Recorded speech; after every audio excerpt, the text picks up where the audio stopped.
दिव्य है, ये पल अद्भुत है।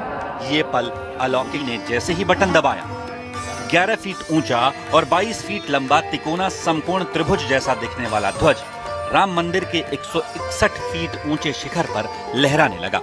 संत झूम उठे। ये शख्स वो है जो आपकी तकदीर बदलने अयोध्या वाला है। में राम मंदिर पर 500 साल बाद पवित्र ध्वजारोहण हुआ। सबसे बड़ी बात है, इस टाइम पूरे भारत में जश्न मनाया जा रहा है। ऐसा जश्न मनाया जा रहा है, यकीन करें इंडिया वाले लकी हैं कि जिन्हें प्राइम मिनिस्टर मोदी, यार आप बड़े लकी हो। इंस्टाग्राम पर कोई एक ही बंदा, एक ही सेलिब्रिटी फॉलो करना हो तो किसको करेंगे? मैं नरेंद्र जैसे मोदी। एक मंदिर निकलेगा, कितने मंदिर छुपाओगे? देखिए आपने ये बहुत मार्के की बात कह दी जो लास्ट में बोली आपने, क्योंकि ये फैक्ट है।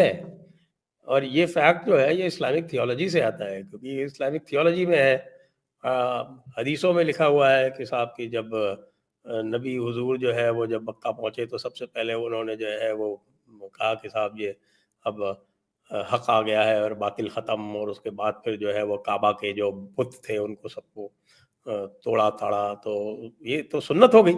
तो ये सुन्नत तो आप जानते हैं कितनी बड़ी बात है। तो जितने भी बड़े बड़े वहाँ पर सुल्तान हुए हैं, जितने भी नवाब हुए हैं, जितने भी हैं, वो तो सारे के सारे जो है वो अपने आप को नबी हुजूर की सुन्नत के पैरोकार थे। पैरोकार क्या थे, मतलब उन्हीं के आदर्शों पर चलने वाले थे। तो वो सब यही करते थे। इन्वेडर्स। जो भी इन्वेडर्स थे वो तो पार्ट ऑफ थियोलॉजी है ना। इसमें एक बड़ा एक इंटरेस्टिंग मैं आपको बताता हूँ, ये कि देयर इज अ बुक, ये देख रहे हैं आप,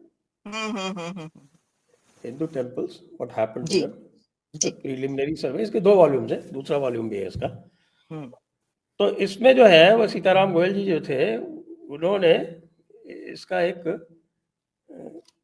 डिटेल सर्वे किया। और सर्वे ऐसे ही नहीं किया वो कि भाई कि why do they do it, they do it because it is there in their theology.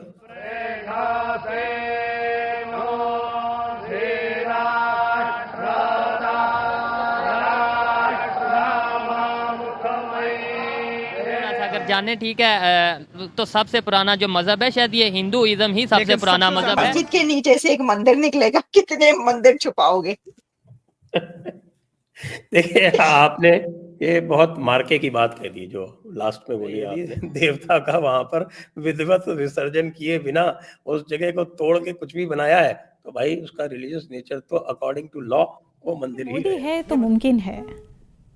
Modi है तो भाई मुमकिन है। आपको मस्जिद बनानी है तो आप कहीं भी बना सकते हो, लेकिन जगह को तोड़ के आपको जो है जिनके ऊपर आपने फतेह हासिल की है उनके आपको नाक भी काटनी है। There are so many temples I have seen. देखिए क्योंकि मैं तो as district magistrate, as district collector, in other administrative positions, तो जहाँ पे भी छोटे छोटे जो जगह हैं, डिस्ट्रिक्ट्स हैं, उन पे सब में मैं रहा हूँ। और मैंने कई से छोटे मंदिर देखे हैं कि भाई ठीक है वहाँ कोई आया होगा और कुछ नहीं था, probably he did not have cannons और समथिंग, तो और कुछ नहीं, तो जितने भी वहाँ पे मूर्तियाँ थी उनके सबके नाक तोड़ दी, बस उसी से उसका हो गया साफ के साफ। वो जो है उसने शैतान के खिलाफ उसकी जो मुहिम थी वो पूरी हो गई उसी से। तो ये it is part of the theology. तो इसमें कोई सरप्राइज की बात क्या है? जब लोग डिनाई करने की कोशिश करते हैं तो क्यों डिनाई करते हैं? Are they denying their theology? Their theology preaches them कि साहब की ये नबी हुजूर की सुन्नत है, क्या ये डिनाई कर सकते हैं? नहीं कर सकते। अब ये जो आपने अजमेर वाली बात कही है, देखिए ये इस किताब में 2000 की लिस्ट है, 2000 मंदिरों की लिस्ट है। अच्छा। और 2000 मंदिरों की लिस्ट इसलिए है क्योंकि he had begun his work, Sitaram Goyal ji had started his work, लेकिन वो बहुत ज़्यादा दिन उसके बाद वो जिंदा नहीं रहे। 3-4 साल के बाद ही उसके बाद वो चल बसे, तो ये काम अधूरा रह गया, इसको भी पूरा होना है। अब ये मैं आपको इससे बताता हूँ। देखिए ये अजमेर के बारे में इन्होंने जो लिस्ट दी है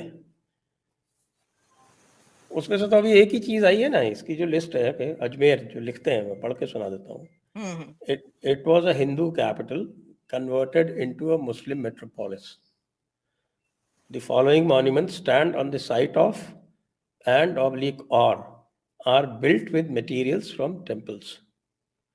Number 1, 2.5 दिन का झोपड़ा, ये सरस्वती टेम्पल हुआ.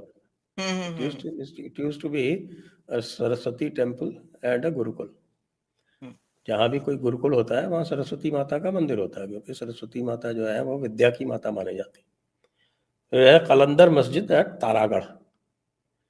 तारागढ़ वहाँ अजमेर में एक छोटी सी पहाड़ी है. फिर गंजे शहीदा एट तारागढ़. चौथा नंबर है dargah of Moinuddin Chishti 1236. Moinuddin Chishti died in 1236. फिर चिल्ले चिश्ती नियर अन्ना सागर लेक. उसके बाद 4 और हैं. तो ये तो अजमेर में there are 9 such monuments, not just one. तो अब इस पे ये है कि साहब कि लोग कहते हैं कि आपने एक एक्ट बना दिया और वो सब कर दिया, तो आप ये क्यों करते हैं? That act only says कि भाई जो रिलीजियस कैरेक्टर किसी जगह का था वो 1947 का प्रिजर्व रहेगा. लेकिन रिलीजियस कैरेक्टर क्या होता है? क्योंकि जो हिंदू फिलॉसफी है उसमें मूर्ति की पूजा नहीं होती है. पूजा जो है वो डेटी की होती है, पूजा उस देवता की होती है. मूर्ति एक माध्यम होता है. और कोई भी मंदिर यदि किसी डेटी को डेडिकेट कर दिया जाता है और वहां मूर्ति में प्राण प्रतिष्ठा कर दी जाती है. इंडिया का नाम सुनते ही सबसे पहले क्या आता है माइंड में? बड़े लोग. कौन से बड़े लोग? बहुत बड़े लोग. कौन से बड़े लोग? हमें मुंह नहीं लगाते. ये पल दोस्तों, ये खास पल है जब 500 साल बाद अयोध्या की पावन भूमि पर भगवान राम के मंदिर के शीर्ष पर एक भव्य धर्म ध्वज फहराया गया. ये मात्र एक झंडा नहीं है, बल्कि ये हमारी संस्कृति, इतिहास और आस्था का प्रतीक है. इस अभूतपूर्व अवसर पर भारत के प्रधानमंत्री नरेंद्र मोदी जी ने खुद इस भव्य धर्म ध्वज का अवरोहण किया, जो देश के लिए गर्व और एकता का संदेश लेकर आया है. ये धर्मध्वज सिर्फ एक वस्तु नहीं, बल्कि वो भावना है जो सदियों से हमारे दिलों में जीवित रही है.